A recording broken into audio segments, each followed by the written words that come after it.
tudi to za vašo občino, ta problem? Ja, moram reči, da smo tudi mi vključeni v teh 12 občin, za katere ta program vodi občina Lenart. In nekako so bila najprej izvedena nekatera dela v občini Duplek. Občini Duplek ta dela potekajo normalno, izvajalec nizke gradnje Ptuj ta dela opravlja.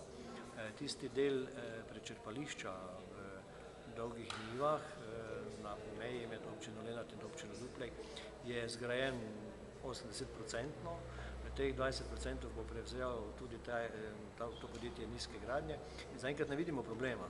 Ampak seveda problem pa je, ker je investicija skupna in tudi naprej gradnja v občini Lenart in v ostalih občinah mora potekati, če želimo, da bo projekt, ki je eden, da bomo tudi lahko počrpali ta evropska sredstva, na katero smo se prijavili.